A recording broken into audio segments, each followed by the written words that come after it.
Adventure Time, a beautiful little Cartoon Network show that helped shape my teenage years. Why are the walls pink? What happened to my floor window? There's no Hulkamaniacs here. When I finished my Once Upon a Time in Hollywood review, I decided to pick something shorter for the next one, so that way I could keep the runtime down and make the whole process a little bit quicker to work on. 4 scrapped ideas later, and I landed on the entire first season of Adventure Time. And then after finding out there's 26 episodes in that first season, I decided to cut the review in half. In December of 2008, a 7-minute short film titled Adventure Time aired on the Nicktoons show Random Cartoons. This short film about a boy and his dog saving a princess and meeting Abraham Lincoln was soon pitched to Nickelodeon as a standalone TV show made by Frederator Studios, but was ultimately turned down. Enter Cartoon Network, who, after a little bit of retooling, greenlit the series with the first episode going into production being one of my personal favorites, The Enchiridion. And people loved it, spanning 10 seasons and a spin-off that I really need to get around to watching. This show was one of my favorite things to watch when I was a teenager and did a really great job of growing up with its audience. The early seasons are silly and fun and absolutely delighted 11-year-old me, while later seasons started to tackle more serious stories without losing its fun, silly nature. Adventure Time was exactly what I needed growing up, and because of that, it will always hold a special place in my heart. So, with that being said, let's go back to the first season and relive one of the few good things from my preteens.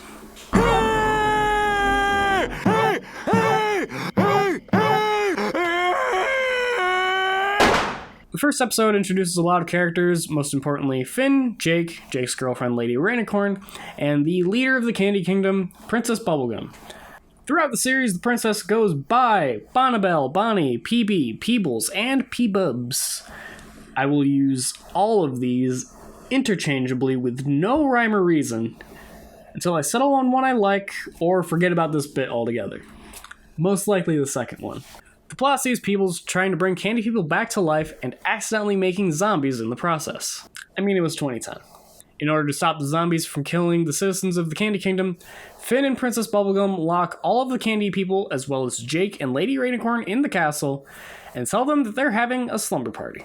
The reason the princess tells them this is because candy people explode when they're scared, and I mean, I'd be scared of a horde of zombies coming my way too. P-Bubs goes to work on an antidote for the zombies, leaving Finn to protect the candy people, but not before forcing him to make a royal promise that he won't tell anybody about the zombies, including Jake. The meat of this episode has Finn trying to distract all the candy people, keep a lookout for zombies, and keep the secret from Jake. We have a close call on letting Jake know during a game of Truth or Dare, and Finn barely dodges it, right as the zombies close in on the castle. Anyway, as the zombies get there, Finn blindfolds all the candy people, tell them that there's a bunch of piñatas, and let them beat the zombies to death. Or undeath? No, that's not right.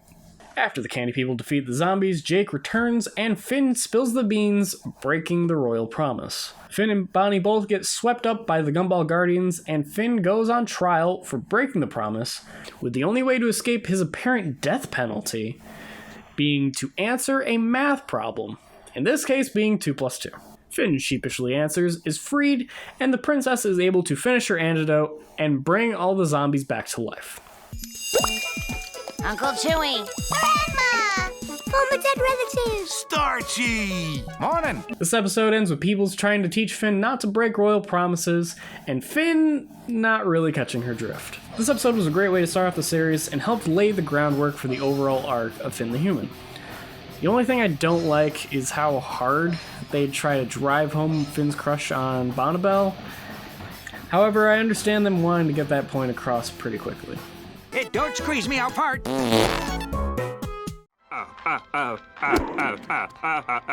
What? This episode opens on a Malo tea ceremony with Finn, Jake, P-Bubs, and introducing Lumpy Space Princess, a character I've always gone from loving to hating throughout my time with this show. LSP accidentally bites Jake, giving him a bad case of the lumps, a disease that slowly turns you into a lumpy space person? That doesn't sound right either. To fear the lumps, LSP must take Jake to Lumpy's space, prompting one of my favorite quotes. Password, please. Whatever's 2009! They hitch a ride to Makeout Point and try to get the antidote before Jake goes fully lumpy and runs off to prom coming. Finn, in an effort to get to Jake on time, turns himself lumpy and floats down to prom coming. Finn and Jake both use the antidote and are able to remain smooth for another day. What? Pretty okay episode. It ultimately exists to set up LSP as a character and nothing really else. Lumpy Jake looked weird. Lumpy Finn looked weird, but I don't know. What am I supposed to say about this one?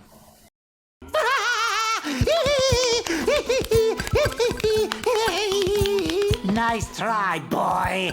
Onto a much better episode with Prisoners of Love, an episode introducing one of the best characters in the series, one of my favorite characters, the Ice King.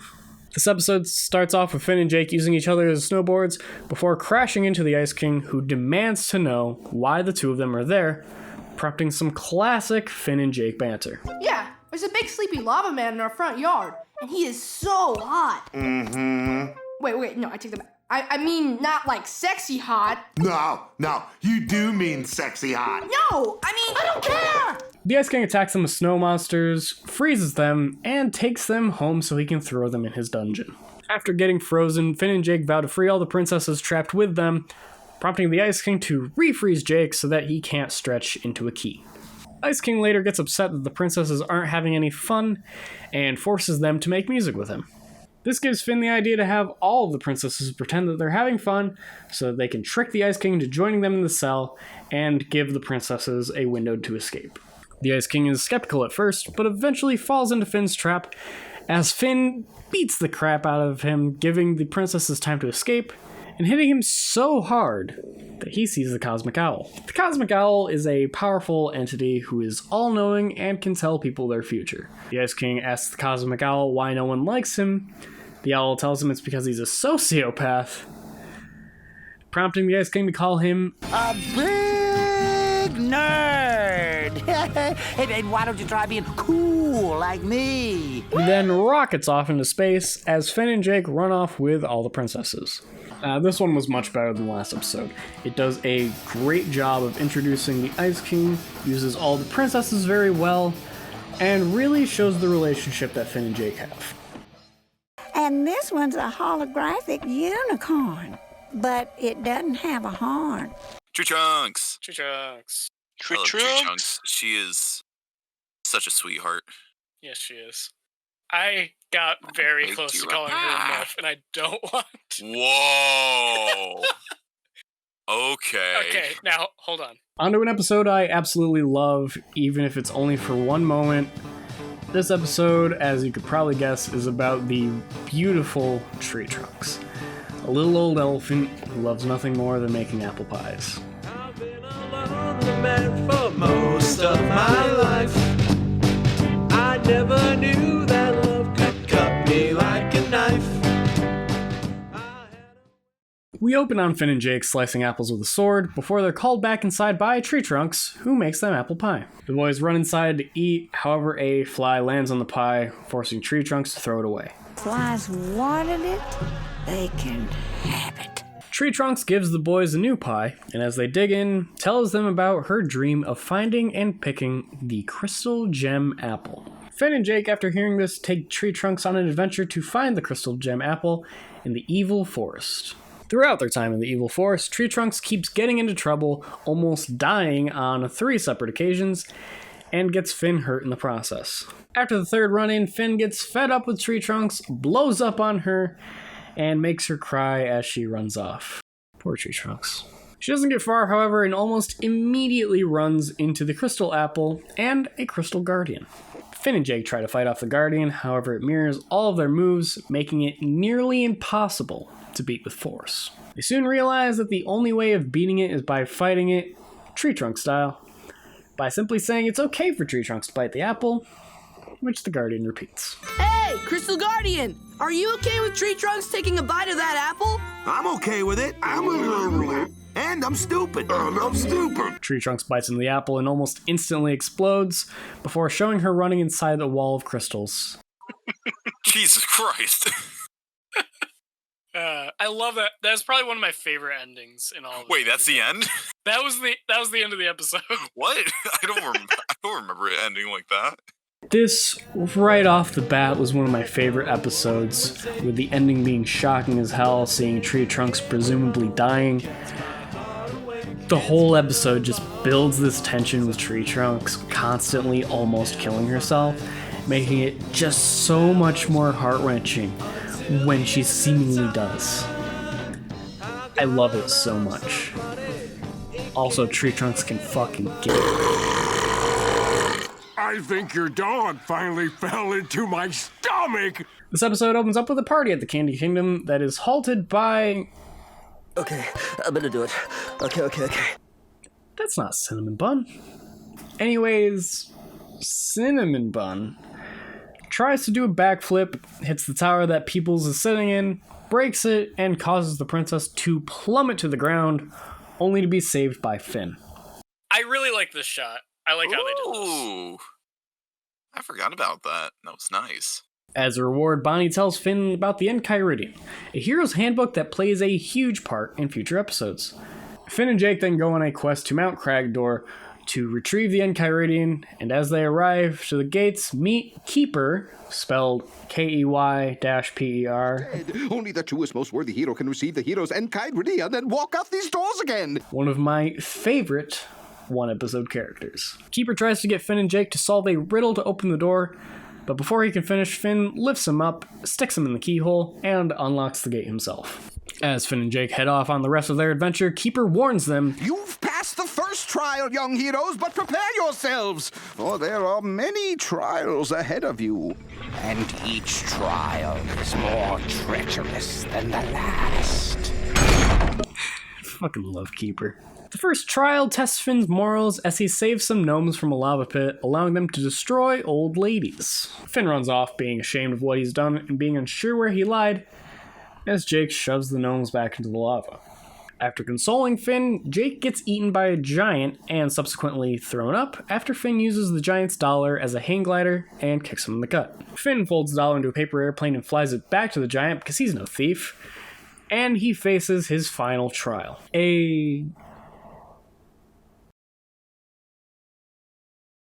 dark magician has Finn enter his mind, and whilst in there, makes him slay an evil monster that Finn dispatches of very quickly, before the magician tries to get him to kill a neutral ant, to which Finn refuses. As the dark magician tries to get Finn to kill the ant, Finn instead kicks the magician, making him combust. Congratulations, Finn the human! Now you have truly reached the end. Oh!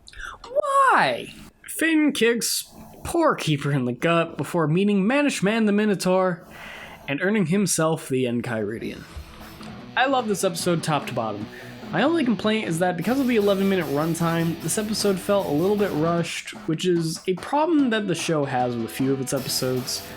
Regardless though, this is still one of my favorite episodes so far.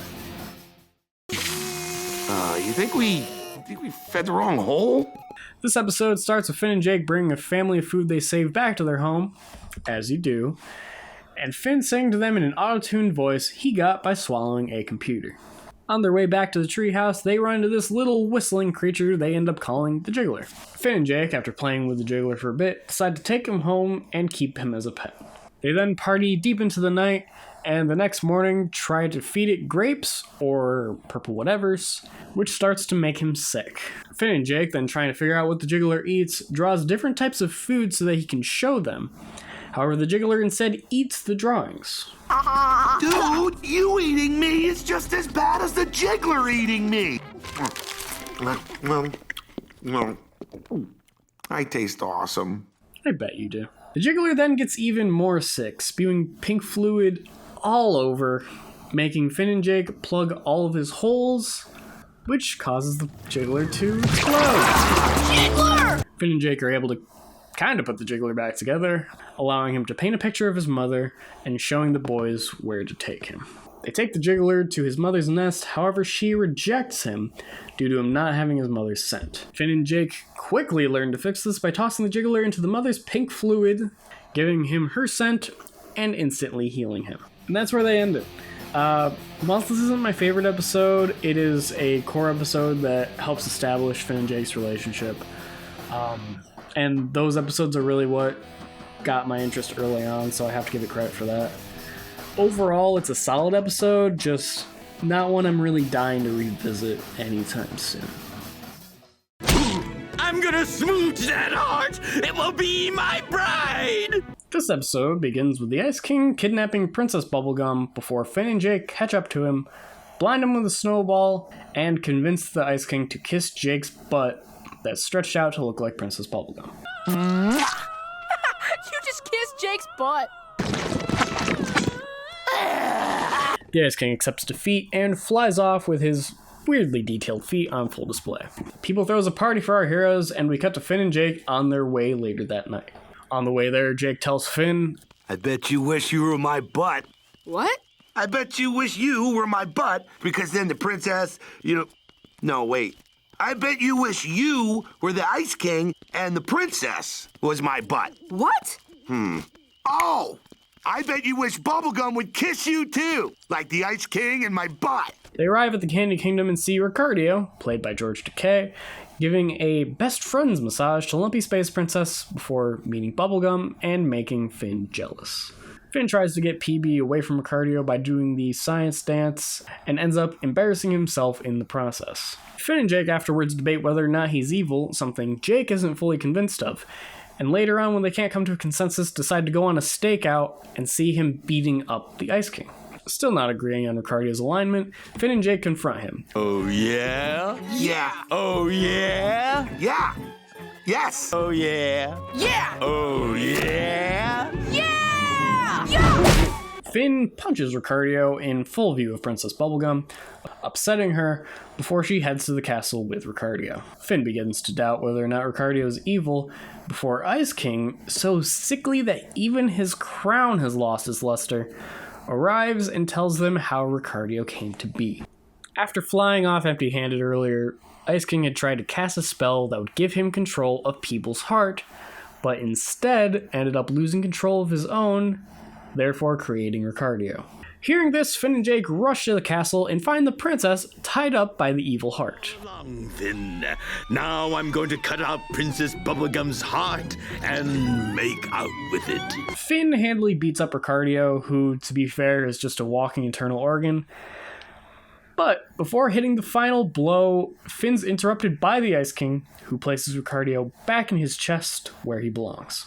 The Ice King flies off again, vowing to one day marry Princess Bubblegum, who then goes on to eat spaghetti with our heroes and tries to get Finn to kiss her butt. I mean, on the worst of days, it would still taste like bubblegum. On the best of days, it would still taste like bubblegum.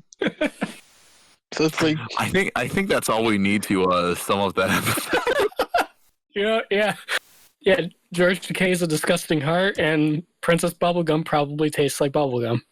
Overall, this is another good episode. Definitely more on the filler side, although you can't discount Takei's performance as Ricardio, which was beautiful throughout the episode. I'm Princess Bubblegum, and I'm a dork because I like science. I've also got a really annoying voice that Finn thinks is attractive. That's it. Hey, what'd you say? This episode starts off with Finn and Jake melting washed-up icebergs with flamethrowers so that they can find parts to add to their gauntlet dock. One of the icebergs that washes up is filled with a bunch of dead-looking businessmen that Jake then thaws out. The businessmen explain that they do business, but are looking for new work since they forgot what business they do. Jake soon takes advantage of this and, against Finn's wishes, hires the businessmen to finish the gauntlet dock, and then ends up hiring them full-time. The next day, when Finn and Jake are rescuing Hot Dog Princess from battle cubes, they end up getting worn out and have the businessmen take over. As the businessmen begin to do more and more for Finn and Jake, our heroes become fat and lazy, even going as far as to let the businessmen go on adventures for them. This all comes to an end when Finn sees the businessmen use a giant fin-shaped robot to kidnap the Cloud People from Rejected in an effort to save them. Finn quickly fires them, fights them, and has Jake stretch really big so that the robot explodes. After the explosion, Finn rehires the businessmen for one last job, refreezing themselves and going back to where they came from. Jake stretches his body so that he's no longer fat, leaving Finn as the odd one out, and that's where the episode ends. This episode, along with the last two, are definitely more on the filler side, and while not being bad, are still far from what the show truly has to offer. Hey, future Dooosty here, just to say I have changed my stance on this episode. It is probably the best example that I can find, at least in these 13 episodes, of a bad one. I, top to bottom, never really liked this episode at all. It is the one I've dreaded the most in this editing session just because of how boring it is. It's just, I don't enjoy it top to bottom. It's boring. I've never really liked the businessmen as characters, and I'm glad that they are one episode characters. But yeah, not a great episode. And then I ate all the peaches in the orchard, and that farmer was so angry. We open on Finn and Jake fighting Science Cat and Shark, who Finn apparently fights every day at 4 o'clock on the dot, whilst Jake is spending his time with his girlfriend, Lady Rainicorn. Jake realizes he's late, runs off to see Lady, and has his time with her cut short. On his way home, Jake tells Shelby, the worm that lives in his viola, that he's upset that he doesn't get to spend enough time with both Lady and Finn. Shelby suggests that Jake could spend time with both of them at the same time, and so he does. The next day, we see the three of them hanging out. However, Finn and Lady aren't exactly hitting it off because of the language barrier. After talking over, the three of them head off to find a universal translator that Jake threw away and use it so that Lady and Finn can communicate easier. That's the end of my story. Well, at least with Old Man option, we can understand him. I mean her. I mean you, Sugar. Hop on my back, and I'll give you both a ride home. As soon as the language barrier is removed, Finn and Lady instantly click, start getting closer, and slowly, unintentionally, start pushing away Jake. Jake, jealous of both of them, decides to turn the tables and plays viola with Tiffany, making both Lady and Finn jealous. Why would I be jealous of Tiffany? Because Tiffany's a boy!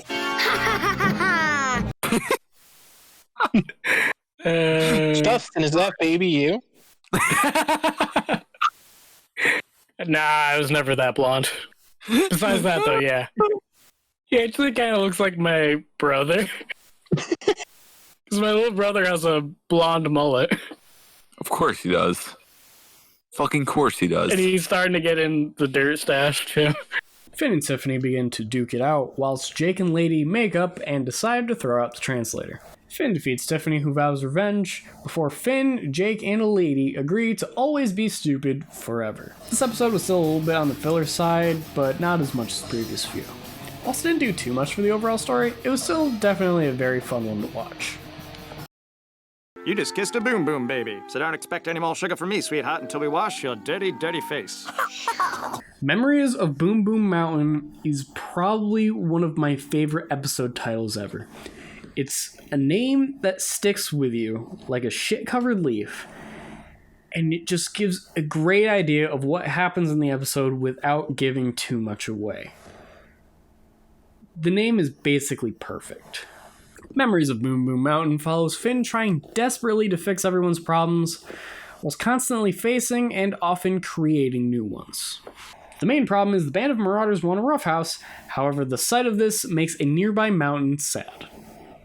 Finn feels that it's his duty to help anyone in need, after an incident from when he was a baby and he... Baby, I went boom boom on a leaf. Boom boom! Then I fell backwards and sat in my own boom boom. I cried for a day.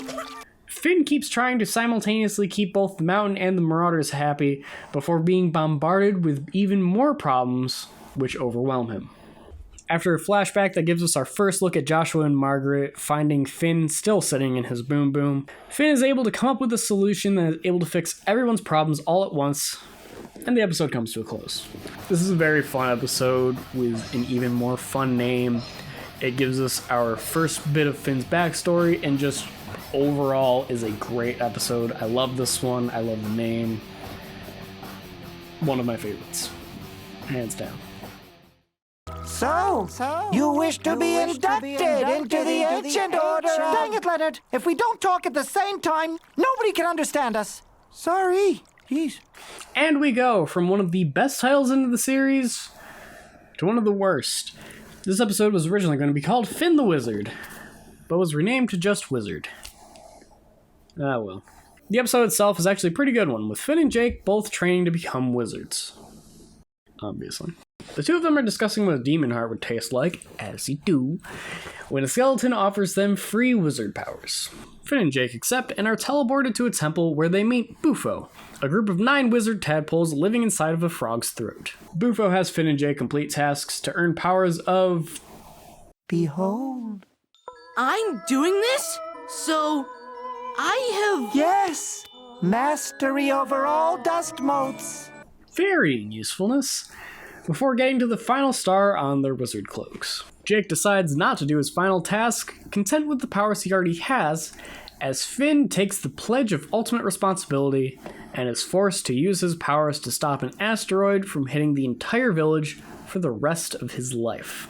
Finn pretty quickly leaves his post, and instead tries to use his newfound powers to move the village out of the way, which he is unable to do, before getting help from the Elder Wizards and saving the day. Finn and Jake, now without their powers, head off and are greeted once again by the skeleton, who's now offering them a demon heart, bringing the episode full circle. This was a solid episode overall. There's no real lasting consequences to it, however it was still very, very enjoyable. But home is where your heart is, Finn. And where is your heart, Finn? Well, it's right there inside you, while I'm sitting right here beside you. This episode introduces one of the best characters in the whole damn show, Marceline, the Vampire Queen. Ready to meet Marceline? I have been waiting for this moment my entire life. The episode opens with Jake telling Finn a scary story about vampires before Marceline sneaks in and introduces herself. God, I would let Marceline step on my paw. Marceline quickly kicks out Finn and Jake, stating that the treehouse was hers first. The boys go off to look for a new house, backed by this beautiful song. Oh, Marceline, why are you so mean? I'm not mean, I'm 1,000 years old, and I just lost track of my moral code. Finn and Jake end up finding a cave they can live in and throw a party to celebrate. Tree Trunks! Wait, what? Trunks was there. That's weird. They haven't rescued her yet. Marceline shows up and reveals that she owns the cave too, and even tries to steal Jake away from Finn. Finn and Marcy duke it out. Finn is able to land a punch on her, earns her respect, and gets their home back. As they arrive home, Finn and Jake are greeted by a bunch of worms led by a giant mind controlling them. Come here, friends. Hug me. Oh, yeah. Hug me. That was the end? Yeah. I forgot that was the end. An absolute classic episode. Very fun to watch. I will say, though, that Marceline's later appearances establish her character a lot better than this one. My jammies. My glasses. Oh. This episode opens on Finn and Jake messing around with stilts before discovering the City of Thieves. A tree hag warns them about the city, and that all who enter end up becoming a thief themselves. There's the one I'm gonna left over. What did you say? He said that's the one he's gonna lust over. The boys then meet Penny, a young girl who's crying over having her flower basket stolen from her. Finn vows to get back Penny's basket and beat up some thieves. Stealing's wrong, doofus! 3 of them all go on a wild goose chase for the basket as it keeps getting stolen over and over again. Jake recommends just stealing a different basket as well as a pair of long red boots, but Finn wants to remain pure. Finn, in an attempt to stop Jake from stealing, ties bells around Jake's fingers and heads for the King of Thieves' tower to retrieve the basket. Jake, without even realizing it, ditches the bells and steals the boots, meaning he can't get past the magic anti-thief barrier that stretches around the tower. Finn goes at it alone and snatches the king's treasure chest because Penny told him that the basket might be in there. Penny lied, however, and was just using Finn to steal the king's chest for her since he could get past the barrier, and now he can't even return it. Finn and Jake, in retaliation, hunts down Penny and, using soap, cleanses her and themselves of the filth that is the city, and they learn never to steal. And then Penny steals Finn's clothes. Roll credits. This is another great episode. Once again, didn't really do much for the overall plot, but was still very fun to watch and riff on with my friends. Well, season 1 started off pretty good. If you want to see me review the second half, make sure to subscribe to the channel. And if you haven't already, make sure to watch the highlights for the watch along I did with Brandon and Steve. And as always, take care.